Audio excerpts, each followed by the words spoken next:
to the DataStack Show. Today we're talking with Michel Tricot, and he is one of the founders of Airbyte.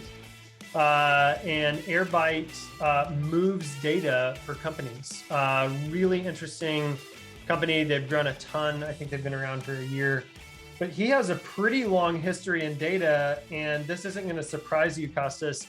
He worked at a company called LiveRamp, which anyone who knows marketing knows LiveRamp. They do a ton of marketing and audience data. And so, of course, I have to ask him about that experience. He was there pretty early, I believe. And so I want to hear what it's like to talk to a data, sort of engineer, data integrations leader at a marketing data company like LiveRamp. So that is, I'm going to try and sneak that in if I can. First of all, I love your French accent. You have to we have to get more French people on this show. It really is, yeah. I remember our first French guest, Alex, and I just loved hearing him talk about data. It was great. Yeah, it's always very interesting to hear like Americans speak French. Anyway, so what I'm going to ask him, I mean, for me, like it's a very special episode because we are talking about the person who is building like a data pipelines company, right? So there are like many different things that I'd love like to ask him, but I think the most important and the most interesting part is the open source dimension of Airbyte. And how building a community is part of the product and how this can actually become some kind of, let's say, moat also like for the company. And it's very interesting in this case because you have to understand that like Airbyte came in a time where, let's say, the market of data pipelining was supposed to be like very, how to say that, like it was done, right? We had Fivetran 1, like it was like, it's probably the biggest vendor right now. And suddenly you have like Airbyte coming, doing something like different, and this has impact. So I think it's going to be very interesting to talk with him, both like from a technical perspective, but also like from a business perspective. I agree. All right, well, let's jump in and talk with Michel. Michel, welcome to the DataStack Show. We're really excited to talk with you today. Hey, Eric. Thank you so much for having me. All right. Well, you've been working in data for a really long time. Can you just give us an overview of, kind of where you started, what you've done, and then what you're working on today at Airbyte? Yeah, sure. So I've been in the data space for the past 15 years. Started my career in financial data. So I would say medium volume of data, a few hundred gigabytes. And then in 2011, I moved in the US and started in this, back in the day, small company called LiveRamp, and was able to experience like the hyper growth from finding product market fit to getting it and to getting to an IPO, to getting through an acquisition. And I was head of integration and director of engineering over there. I was leading a team of 30 people, and we built thousands of different data integration. And data integration is basically how you take data from one place, and it could also be about how you get data into another place. And we're moving 1,000 integrations back then is huge. It is. I think it's we got burned quite a few times. It's a very hard problem, but in the end, what you need to do is really thinking about how you build, how you maintain, and how you scale. And it's just that these pipes, you keep having more of them, and they keep becoming bigger and bigger. I think when I left in 2017, we were moving hundreds and hundreds of terabytes of data every single day. So I had to learn how to build this system the hard way. Wow, yeah. And after that, after LiveRamp, I joined another startup, started to do the same thing, which is how do you get data from point A to point B? And I was, okay, what if I go for the crazy idea of solving it for more than just one company at a time? And that's how John and I started Airbyte. So helping people move data from point A to point B without having to spin up massive data teams to do it. Yeah. So I'd love to hear just a little bit about well, I was watching a movie with my son the other night, and it's an older movie, from the 90s, I think. And they're in this lab and a piece of equipment breaks, and they said, we lost all 30 gigabytes of, data from this experiment. It's just so funny because you're like, man, that was like catastrophic back then. But so you went from a couple hundred gigabytes to, hundreds of terabytes a day. Can you just explain? I mean, I'm sure some of our listeners have gone through that, but probably a lot of them haven't. Like, what are the key things that you sort of took away from that experience of sort of this exponential growth and magnitude of just trying to move data? Yeah. So the key thing about moving data is you need to think about it as almost as a factory, which is, it is not just a technical challenge, it is a process challenge. And it is not something that you only solve with code, or you only solve with some software. It's also something that you need to solve with people, because when you think about the amount of places where you have data, it's impossible to write software that can get it everywhere. I mean, you're going to spend years and years and years doing it. So for a single company, it's very hard. So it's about, like, how do you set up the right process so that you enable people to actually be able to pull data from there, and you start dispatching the responsibility to more and more people, and you can actually almost like crowdsource the maintenance, crowdsource the building, and crowdsource the scaling of these connectors. And once you start, also the other thing is you need to think about it in a sense that you're not building a system that works 100% of the time. You're building a system that has to be resilient. That's the thing, is data connectors, data integration, it always breaks one day or another. And you need to build your system with this in mind. Because, I mean, in the end, you depend on a ton of external places that you have no control on. I mean, I don't know, like tomorrow Facebook can decide to change how their API behave, or it can be Stripe, which does the same. And you don't have control on their product's decision. And you need to make sure that the system you build is resilient to it, and you have the process in place to solve. Yeah, interesting. I remember there were a bunch of companies that were sort of built around an API that Facebook had made available that sort of made it really easy to gather large amounts of information on, sort of individuals. And they changed it overnight, and like 20 startups just evaporated. I mean, that's kind of an extreme example, but even minor changes, especially if you think about enterprise scale, can make a really big difference on a daily basis. An e-commerce company that relies on data to sort of understand conversion, or, sort of send repeat purchase emails or other things like that. I mean, if something breaks, it literally costs, huge amounts of revenue.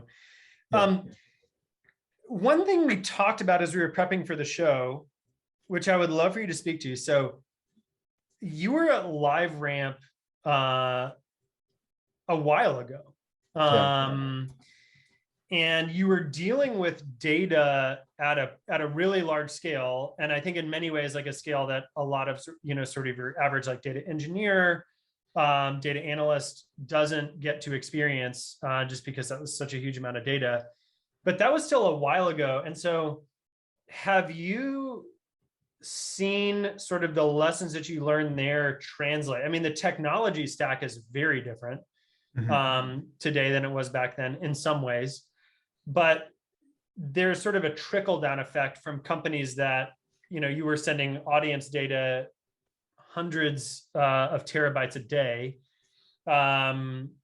What's the trickle down effect, and how long does it actually take for sort of the problems that you solved to hit the average, sort of data engineer, or show up as tooling for the average data engineer? Yeah, no, that's a very good question. Well, one thing that I love looking at right now is when I look at the data landscape and how things are moving and the new type of product, is you look at who are building these tools, who are building these products, and you realize that all of them, like, or most of them, have had this problem way before. And it's just that with scale, you encounter new challenges that you have to solve the hard way because there is no solution that exists on the market. And because it's data, it just grows exponentially. So everything that we've learned 10 years ago was something that was specific to LiveRamp, or it can be specific to Google, or specific to Facebook, specific to Netflix, or any of these big companies that were built and that really became massive at that time. And engineers there had to learn what kind of technical asset, what kind of technical skills they had to build. And once they're out of these companies, they realize that, hey, but data is actually scaling exponentially. So all these other companies that don't have the same volume of data are actually about to face the same type of problems. And with this technical knowledge of how do you actually solve this problem, now you get this new generation of products that allow the more common consumer or the more mainstream consumer to actually be able to be very, very good with data. So it was more like we were the early adopter, and now we're in the land of the mainstream. So, and I'd love for you to talk about sort of, okay, so 5 years ago you're solving huge or however long ago at LiveRamp, or an engineer solving this at Facebook or Netflix. And so they sort of learn the fundamental components of the problem from an engineering standpoint. And then at the same time, technology is advancing, right? And so then when they leave that company and sort of encounter the new technology that's there, is that sort of the point where they say, okay, I can now build something that solves this in a way that sort of meets needs of the mass market in a way that wasn't possible before? Yeah, that's correct. I mean, just think about warehouses, for example. I mean, 10 years ago, you had some warehouses, but most of the analytics was done on Hadoop at scale. And it's just that people using Hadoop started to realize, okay, that's not the best system. So on top of that, you start putting Hive, you start putting more and more layers. And one day you have BigQuery. The other day you have Snowflake. Like, people who have taken the analytics to the next level. And now for all these engineers who've been working with this technology, they say, okay, I have this amazing processing engine. What was I doing with all this complex system that is now becoming much simpler, or that can enable more use case by using a data warehouse? And it's just, yes, technology is just growing, and it makes like creating this product more like easier and more approachable for like maybe less data heavy companies. And for example, we always talk about the modern data stack. Like, you do extract, you do load, you have your warehouse, you have your analytics, you try to orchestrate all of that with Airflow, with transformation, with dbt, etc. But if I look at it in 2014, 2013 with Redshift, we already had exactly the same system internally. And it's just this type of system becomes more mainstream, and there is more tooling so that you don't need a huge team to build all the tooling around it. I mean, at the time, I don't know if Airflow existed, but we had our own workflow manager, we had our own transformation manager. It's just that people coming out of companies are actually building that so that it can be used by more and more people. Michel, you mentioned the hi, by the way. I'm sorry, I'm a bit late, but like after, maybe you can relate to that if I judge from your accent, but like after 2 years, I'm still struggling with the difference between kilometers and miles. So I'm sorry, I'm very sorry like for my delay, but I miscalculated a few things. So you mentioned the term like the modern data stack.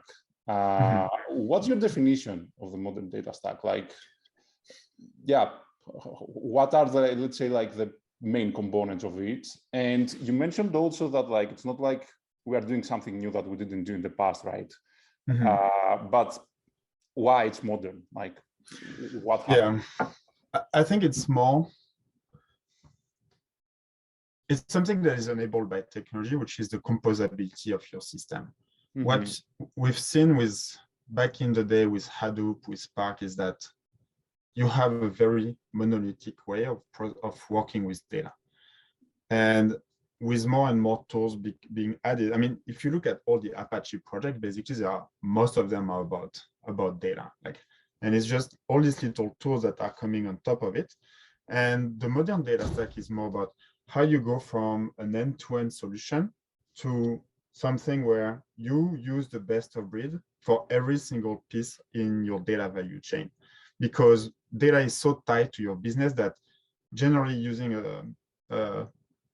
I do everything solution doesn't work. You get to 70% of what you need, and the day you go a little bit outside of how it was thought about, then you need to build your own parallel data system. And for me, the modern data stack is more about the composability of a system and the fact that as your business changes, evolves, you can start add more and more building blocks, and you have the choice between picking which vendor, which solution you want to use, and it's a matter of assembly. And that's why product like Airflow, like Prefect, and others are becoming so powerful, because they become also a bit of that's where you encode the logic of how you glue all these different tools together. Yeah, that makes total sense. And what are the main components of the data stack? I mean, you mentioned Airflow, for example, which is the orchestration part and somehow glues everything together. But what else is needed there to have, let's say, the minimum viable data stack? Yeah, I would say ingestion, processing, transformation, visualization. Okay, makes sense. And a little bit now with maybe a little bit on the reverse ETL side, which is how do you actually activate the data back and put it back into a place where it can be activated? Yeah. What about ML? Where do you think that this fits? Or it's something that's okay, let's have the data stack first in place, let's solve the basics, and then we move and do say the more advanced MLOps and all these things that you see coming up right now, with products like Tecton, with feature stores and all that stuff. Yeah. So I put that in the activation part. So whether it's about making the data available elsewhere, whether it's about an operational use case. I mean, yes, you have the operational use case, and I think also that's where it's not just about analytics. Yeah. And that's where all the orchestrator are important, because as you said, you have ML, you have quality, you have a lot of things that you might want to do. It's just depending on your business, you might or might not need that particular function. And it's just about where does that fit in your pipeline. But yes, that's part of it. It's just the composability of all your data value chain from beginning to the end product. And where does Airbyte fit now today? So today we fit on the ingestion and loading piece, which is just breaking down silos and making sure that you don't have to think about the physical and the technical complexity of pulling data from one place and feeding it into another place. And what is Airbyte going to be in the future?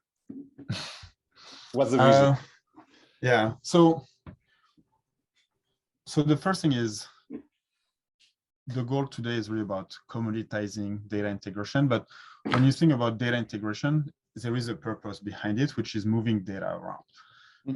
You have data on point A, you want to get it to point B, and that is the vision behind Airbyte. Is how can we make sure that there are pipes that allow the data to flow and to get to the place where it's going to be the most valuable for the organization. And it's not about extracting insight. It's not about visualization. It's not about transformation. It's just let's focus on having a perfect movement of data. And that could come also with like adding quality on top of it, adding a lot of additional feature to make sure that you don't just have pipes, but you have smart pipes.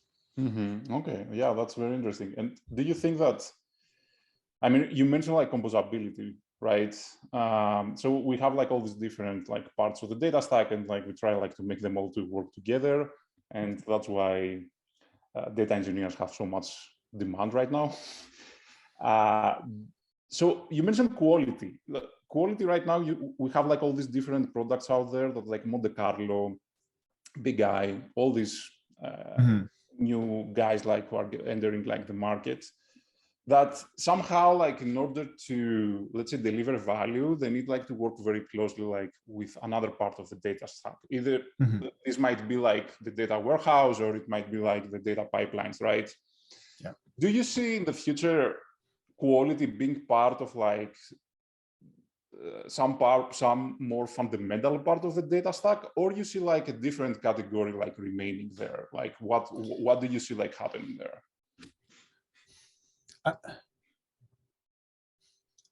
I think it's a matter of who is using it and who gets value from it. Where I think quality can exist at multiple layers, which is you can have physical quality. Like, is there a missing field? Or is there like a lower volume of data? And that could be done at the pipe level. But then you might have business quality, which is the sum of my revenue less than, I don't know, $200,000. Yep. And and that's why like the composability is so important, is you companies will learn what is important to them, and quality is just something that you will put at different places. I mean, it's the same thing when you're thinking about factories. You have quality checks in multiple places because that allows you also to know where you have a problem. So yeah, quality is just omnipresent in the data stack, and it's just who gets value from it.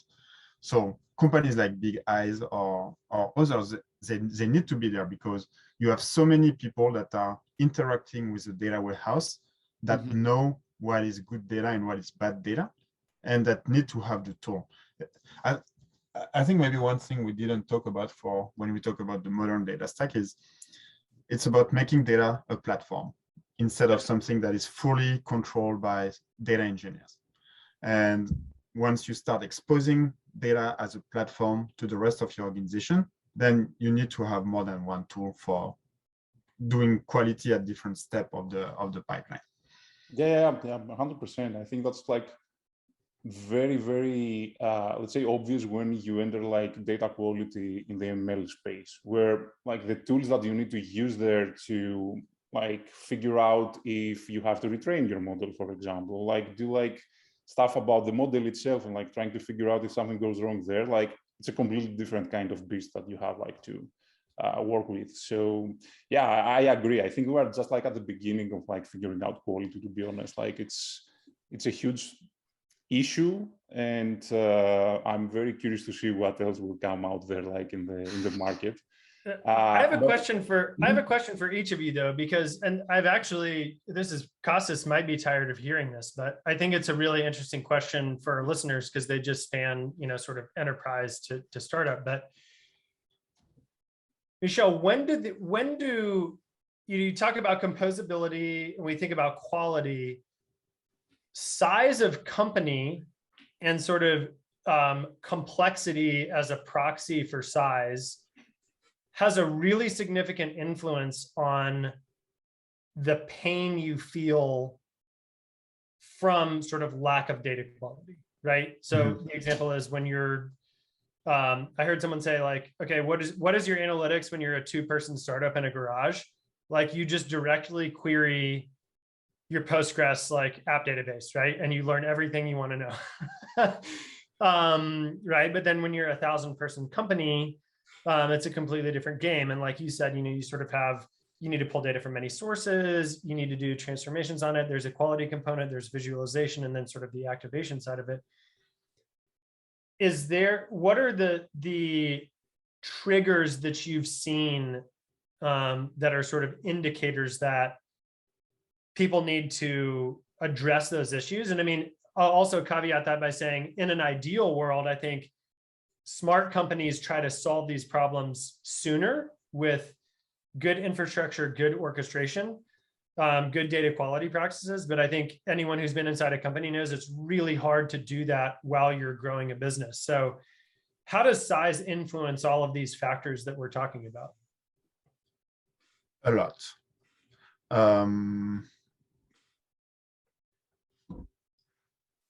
It's so first of all, the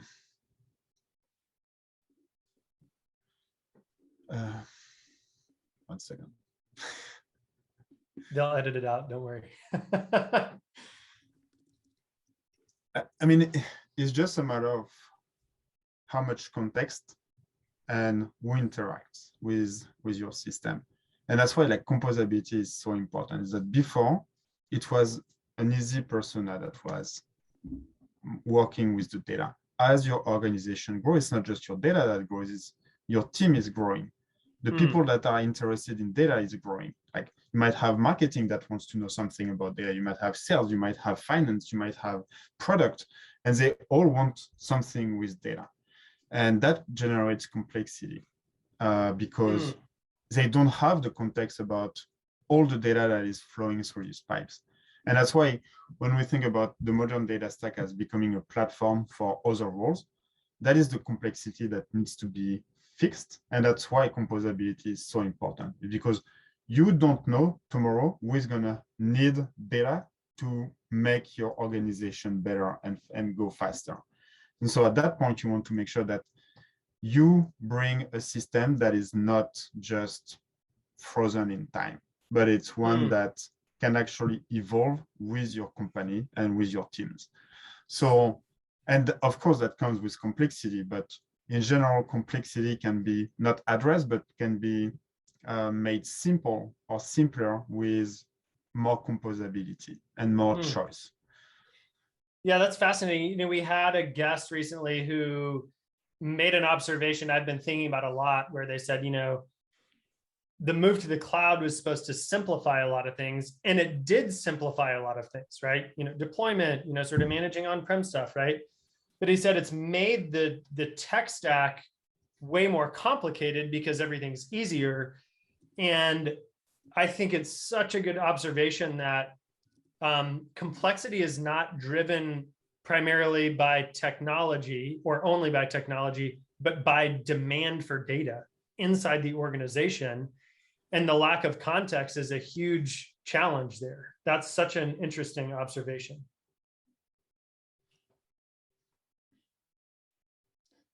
%. I think, first of all, what you said, Eric, about like what your analytics look like when you're like in a garage and you just have like a Postgres.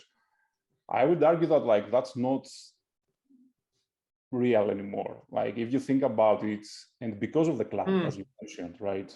Like even when you just start, like you will have probably some data on Google Analytics. You might have some, you will run some experiments with some ads. You will probably have like a basic CRM or at least some Google Sheets where you keep track of something. Sure. Right? Yeah. So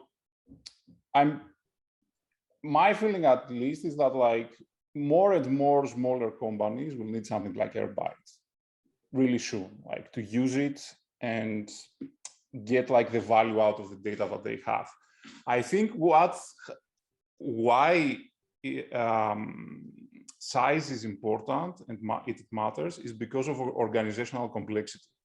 Like that's where things like get really messy, because suddenly, as Michel mentioned, like you don't know who else like inside the company is going to need the data, but at the same time, it's much harder to communicate any issues with the data or fix or identify. When there are just like two founders and there is like a problem in a spreadsheet, they just talk to each other and they fix it, right? Now think about like a company that you have to collect the data that might be edited by salespeople on Salesforce. And then when you take this data, there are some analysts that they go clean it and create like some dashboards. And then the data scientist will take these dashboards, and based on that, we'll create like a subset of the data to go and create a model and build a model that's going to magically, I don't know, come up with some numbers. And then the data engineer will go take this data and push it back to the Salesforce, for example. So the salespeople, again, they can do something. Like, just think about all the different departments that we are talking already, and how difficult it is like to communicate with all this, even for like much simpler problems than the data that has to be moved from one place to the other. So I think this organizational complexity is like super important, and I think that's one of the reasons that like you have like some influencers, let's say, like in this space, like the guy from like Local Optimistic, where he posted a post where he said that the problem about data, like it's an organizational problem and it's not like a technical problem and all these things. And that's where like you have also this model that Michel is talking about, like the different parts of, let's say, the supply chain of data, where you need like quality, for example, like in different parts, and someone else cares for each one of these, right?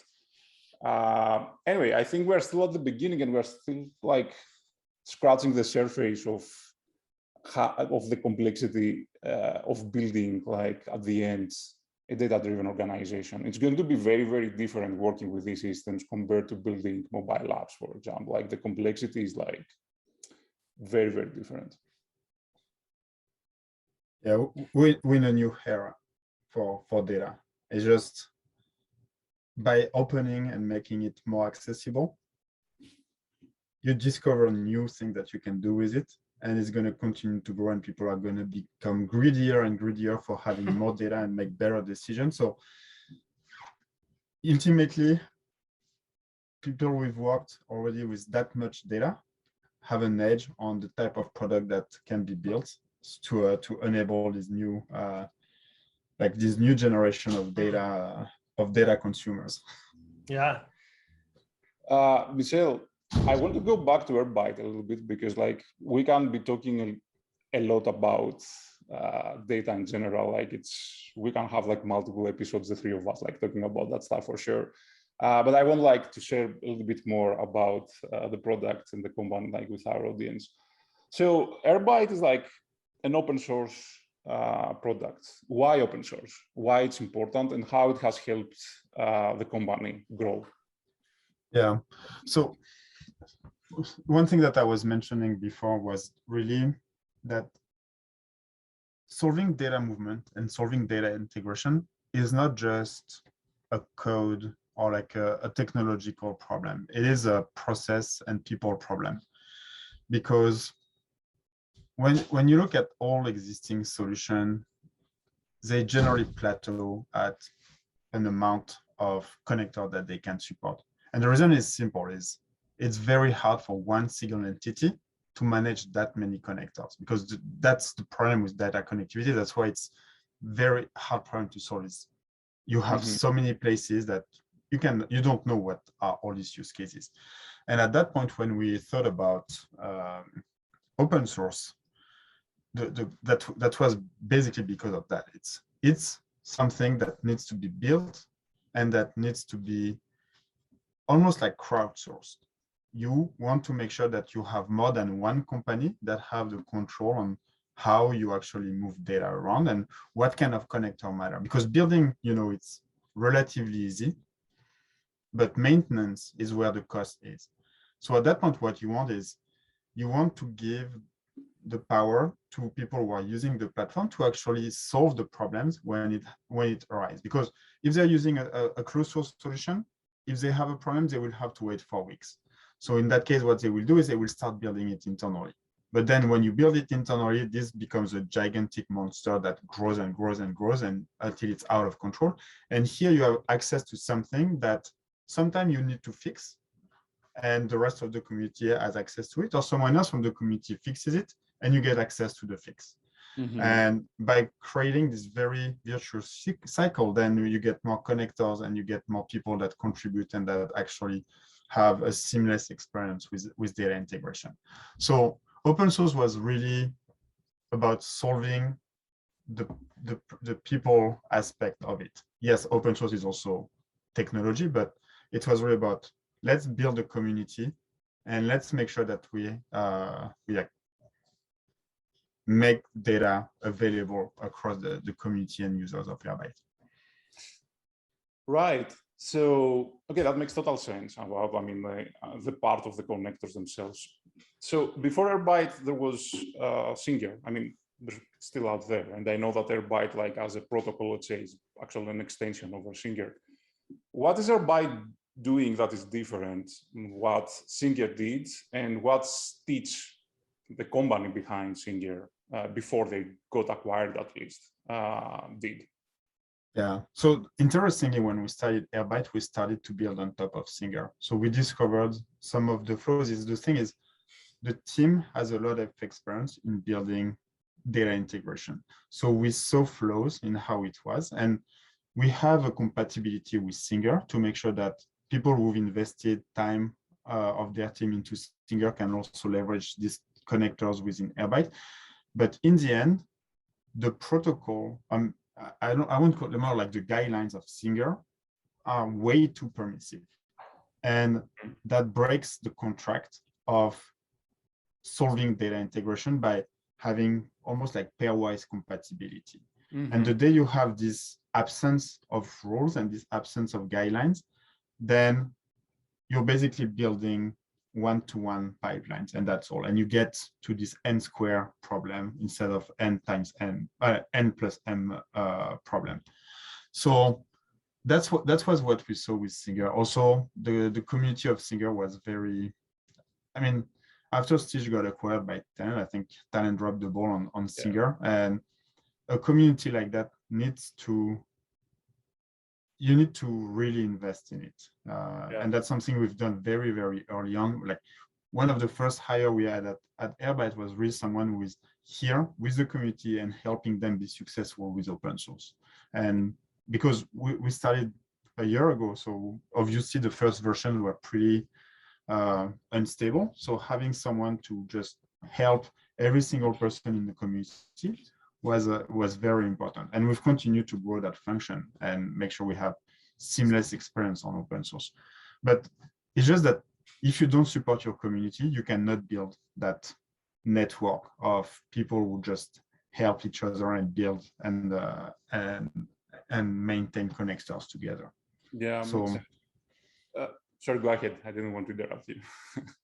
No, all good. Yeah. I wanted to ask you, like, so you say that like Airbyte is actually like fixing some of the issues that Stitch had. Not Stitch, sorry, Singer. So what are these new elements that the Airbyte, not exactly protocol, let's say guidelines or whatever we want to call it, brings that Singer didn't have? Yeah, so we actually call Airbyte a protocol for the reason that we have very strong, I mean, we've encoded a lot of behavior and logic, and there is like almost like a specification on how you build it and what messages should look like. But there are a few things. First one is Airbyte is, you don't have problem with environment. That was a big problem with Singer, which is you want to use a tap, you don't have the right Python, you don't have the right C library, the right bindings. So like 80% of the time, you need to do a lot more digging to get it to work. For first thing. Second thing was, it has to be programmatically configurable, which is, and it means that a connector should expose what kind of input it requires, like what does the state looks like, so that you can be smart then on the platform level and you can start building on top of connectors instead of hard coding behavior with tap. That's something we've actually learned while using Singer, which was, if you want to use a tap from Singer, you have to read through the code. You don't have a way to automatically know, oh, I need an API key, I need a start date, I need something. And that's, we made it part of the interface of the protocol. Now, the other thing was about being language agnostic. And that was very important, because if you look, for example, at data integration, not everything is an API. You have queues, you have databases, you have Kafka, you have a lot of things. And very often they've been thought with the programming language that's going to be consuming data or pushing data to that. And I would hate to have to push data at scale on Kafka with Python. If I want to do it, I want to do it in Java. And so having the flexibility and being language agnostic was a very important requirement that we had. So these are like, I'm just summarizing, but that's what kind of the criteria that we had and how we thought about data connectors. And it's also like, if you want to grow your community, not everybody knows how to write Python. Sometimes they want to write it in C# if they want to. So they should be able to contribute with C#. Like one of the first contribution we had was in Elixir. Like I've never played with Elixir ever, but sure. Wow. Fine. I mean, I know Elixir is growing in popularity, but that's kind of obscure. Yeah. But in the end, that it worked, and it was really a proof of concept of how Airbyte can work with more than just one language and can be used by people that have the talent and that are using the tools that are the best suited to solve that particular problem. Yeah, I have like a question about that, because I mean, I understand and I believe that there's always like some kind of trade-off between flexibility and quality, right? And you, for example, let's say take Kafka Connect, right? Which is, let's say, another framework that you can use like to create connectors, of course, like specifically for Kafka. But the whole idea of like the community around and like all these things like that, they are similar, right? But at some point, you as Airbyte, you will have, or you want to ensure like the quality of some, at least, of these connectors, right? How you can do that when you have like so much freedom in terms of like how someone can code something or what framework they can use. Let's say someone comes with Elixir, or someone comes with Haskell and writes like something on Haskell, right? But like, what are you going to do as Airbyte with that? Yeah, that's a very, very good question. So you know, one thing that we're working on right now is our contribution. We're basically creating a new contribution model, and that is going to be powered by cloud. So what we want is there will be a set of connectors that is fully maintained by Airbyte. And just that some of them are so core, like typically database connector, we need to make sure we have very, very strong quality and like, not quality, but very strong say on the roadmap. Database is really key. That's one of the biggest use case. But for the other ones that are not part of this subset of certified Airbyte connectors, what we're going to be doing is making them available on the Airbyte cloud and provide a ref share to the rest of our community, the people who are actually maintaining these connectors, whenever in exchange for an SLA. And then like community members can be like individual contributors, or they can be data agencies, or they can even be vendors. So if you're a vendor and you want to create a new revenue stream via Airbyte, that's something you can do. And today, you know, with Oktoberfest, we got massive amount of connector that were contributed to Airbyte. And it's really, people are really seeing the value of having this connector to run on Airbyte. And so there is this will and desire to be part of the program to get a rev share as the connector becomes more successful. And at that point, you also have a nice balance, which is if someone stops maintaining it, or if DSA is not there, either this connector gets transferred to someone else, or someone is going to create a better one. And this person gets the repair. So there is a bit of a race to some extent on making sure that the connector is high quality.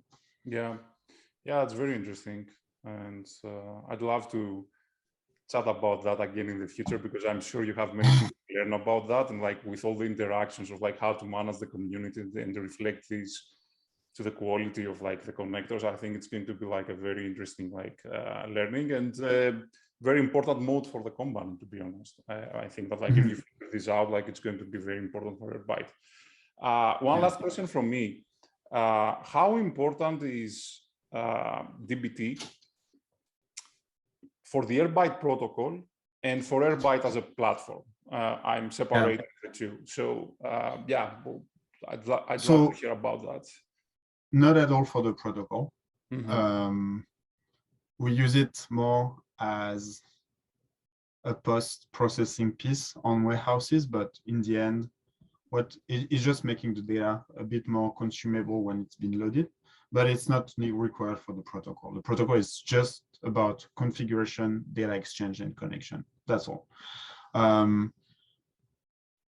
DBT, and for the platform, it's more who you're talking to and who you're working with. I mean, most people we work with are data analysts, data scientists, data engineer, analytics engineer. And if they don't have an Airflow running or like some orchestrator on top of it, they want to have a very simple way to kick off like DBT jobs, whether it's by using open source, or right now we're also working on how we can make it work with DBT Cloud. But it's more a handoff to the rest of the data stack. You know, as I mentioned, we want to be the best at just extract, load, and data movement. That's all. We don't want to do transformation. What we want, though, is to have a way, a mechanism to hand off what happens to the downstream system, whether it's by triggering Airflow or by having Airflow to listen to us or prefect or anything like that is box. And now people can start compose their data stack with other tools.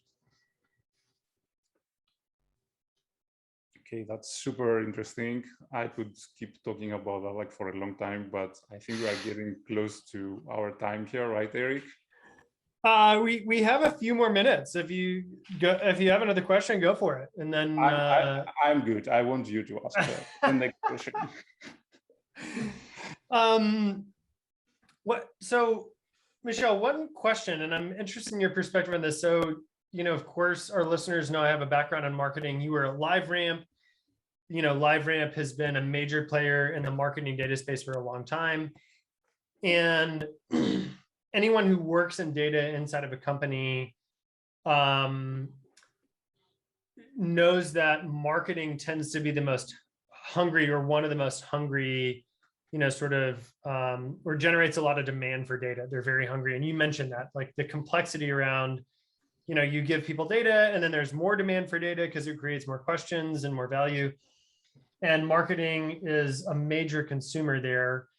I'd love to know, you know, when you think about marketing, a lot of times it's sort of audiences, advertising conversion data. A lot of it's happening on sort of the client side, you know, or sort of actual experience, and then feeding, you know, experience and conversions back into the system to sort of optimize basically advertising algorithms. I know it's more complex than that, but so that's a huge need in marketing.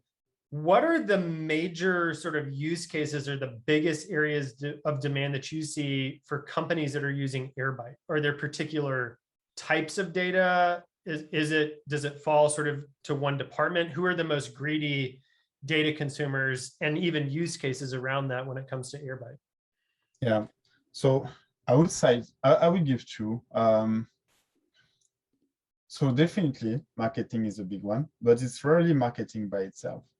It's generally more like bigger initiative, and you know, marketing doesn't care so much about replicating product databases, but at some point they realize that they need this information. So, and marketing is really a consumer. In the end, it's Airbyte empowers them to just move the data. So they don't even have to talk to a data team to do it. So we work mostly with the data teams to build the platform, and marketing can self-serve. For the use case, it's going to be about, as you mentioned, like attribution, 360 views of customers. So across all the touch points, whether it's on the product, whether it's on the finance, whether it's on Stripe payment, ads, like how do you get this whole like 360 view of your customers? Now, the other use case that we see a lot is on products that are actually building, like companies that are building a product and that need to have connectivity to that product. So if you look at e-commerce analytics company, they are good at measuring analytics. They are good at providing value to their customers, but to do that, they need to actually pull data from Shopify, from Google, from Bing, from Facebook, etc., etc. Sure. And they want to focus on their value prop. They don't want to focus on the connectivity part of it. So at that point, we're more in a like operational use case, which is we become the layer for them to acquire that data on behalf of their customers. And that's been a pretty big use case for us as well. But otherwise, yes, marketing analytics is huge. We also have product use cases, which is larger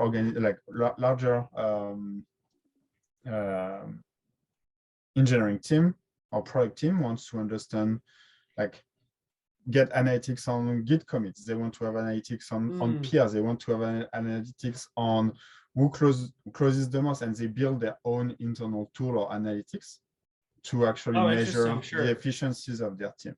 It's just, I think by creating a protocol, it allows you to stay away from very, very specific use case that could narrow like the scope of your product. Yep. And at that point, if we only focus on the piece about data movement, then we can enable use case that we don't even have idea about. Like some people were using Airbyte to prime a cache on Redis. Every hour, they would just drop everything on Redis and just refeed all their database into Redis. Yeah. And that's something you cannot predict, but it's possible because the platform is flexible and focuses on movement instead of silos. Yeah. You know, it's, yeah, it is super interesting. I think you talked about machine learning as an activation use case. And I think that's a really helpful way to think about it, because in many ways, if you think about really well done marketing analytics, that's actually what you need to feed a machine learning model that's going to drive business value, right? And so it really is almost like you sort of get the marketing analytics layer correct, and then that opens the door to machine learning, which is super interesting. Okay, one more question. That's where complexity comes from then, because you answer one question and now you have 10 more. Sure, exactly. And so you need more, you need more team, you need more specialization in how you extract insights. So yes. Yeah, for sure. Okay, one more question for you. And we've talked a little bit about this on the show over multiple episodes. So as Kostas knows, I've talked about a world where, like, can you imagine that all sort of data movement and sort of processing aligns with a particular business model, and in a few clicks, you can basically set up an entire stack, right? We're not necessarily completely there, but we're getting closer. And you've talked about commoditization of data products a lot. So I kind of want to assume that a lot of these things are commoditized. What does commoditization, number one, what's your definition of commoditization? But number two, I'm really interested to know, what does commoditization unlock for us, especially for people working in the data industry? Because I think there's still a lot of inefficiency just because companies are figuring out how to build technology, things are getting cheaper, but at different rates. And so there's still a lot of complexity or sort of froth, as people would say, in the market. But let's assume everything gets commoditized. What does that unlock? But first, what does commoditization mean? Yeah. So first of all, I just want to go on one thing. Is I don't think every data product can become a commodity. What I'm saying is more about data integration should be commoditized. Like the ability to pull your own data and your fragmented data asset should become a commodity. It shouldn't be something you have to think about. It's your data. You need to be able to move it where it's going to have the most value for you. So when we think about commodity, that's how we think about it. It's just, let's make sure that there is a place you can very quickly break down these silos. So that's what we mean by community. And it's also by the simplification, like how simple it is to use, and almost to a point where you shouldn't have to think about the fact that moving data is something that is a problem for an engineer. And that's what we mean at that point by commodity. Now, I mean, I won't call like a machine learning algorithm a commodity, even though it works with data. I won't call like, now processing becomes more of a commodity, but then it becomes the role of this company. Like, what kind of addition, like how do you build on top of commodity? And typically for data movement, it's about quality, it's about observability, it's about, you have a lot of things that you can build on top of it that makes something that is commoditized even more valuable.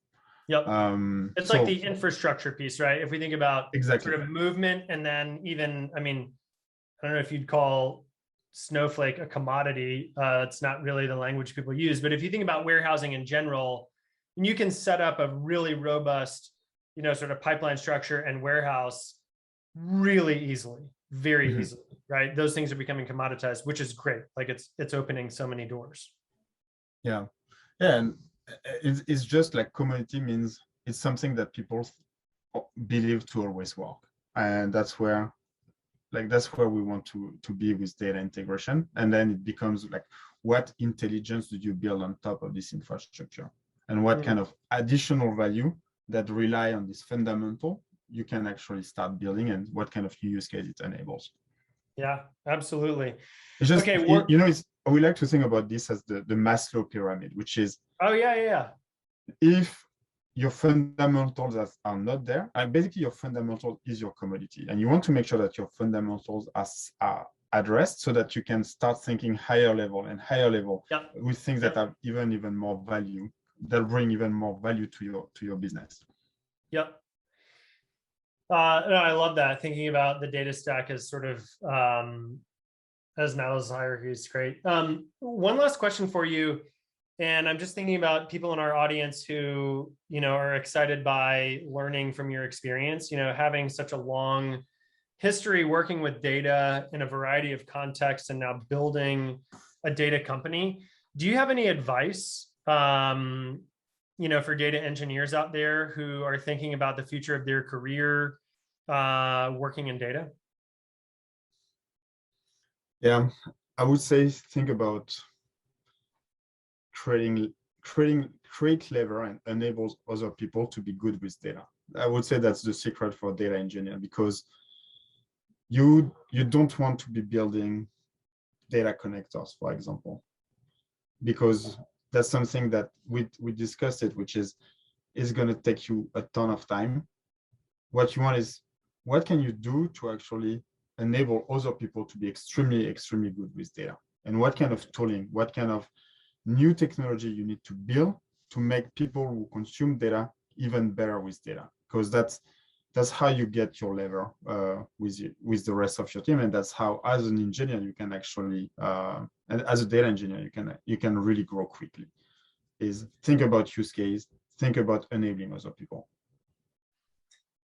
Incredible advice. Well, Michel, I'm sad that we're out of time. We're going to have you back on the show, because there are so many questions that I think both Kostas and I didn't get to ask. But thank you for joining us. This has been a great conversation, and we'll have you back on the show again soon. Yeah, thank you so much, Eric. Thank you so much, Kostas. Thank you, Michel. It was a great conversation. Yeah, I think one of the most interesting takeaways from this show, we've talked about the increasing complexity of the data stack. No one has framed it in the context of demand from various parts of the organization. And I almost feel a little bit stupid not kind of having thought of that as a way to frame it. But I thought that was a very elegant explanation of a main driver of the complexity, because it's so easy for us to think about the tooling. Oh, there's a new tool for this. Oh, there's a new tool for this, right? CDC, streaming, all this sort of stuff. And really demand from different parts of the organization and their different needs are the main driver. And that's a great reminder for me. And I hope everyone who's listening. Yeah, yeah. Well, I think, okay, obviously like Michel is like very good in like articulating pretty complex concepts, which makes sense. Like I think it's one of the skills that people who are successful in building like tech companies have, right? So I think it's an indication of the success of Airbyte also that he's able like to do that. What I'll keep like from our conversation with him is the concept of composability. I think that's a very interesting like way of thinking about what the data stack is. That's one thing. The other thing that I found also like very, very interesting is that machine learning at the end is also activation, which again, like it's something that like makes a ton of sense. We just keep thinking of it like in a very different way, right? Sure. And it's actually interesting because if you think about like in the market, like the companies that they are building products around like serving models, and the companies that they are doing reverse ETL, although at the end the end result is the same in the sense of the need from the company is the same. Like they are very, very different like products and companies. So for sure, that's another like something very interesting like to observe in the market and see how it's going to evolve as the market grows. Yeah, absolutely. All right. Well, thank you for joining us on this episode. And we have many more great shows for you coming up before the end of the year as we round out the season of the DataStack Show. We'll catch you on the next one.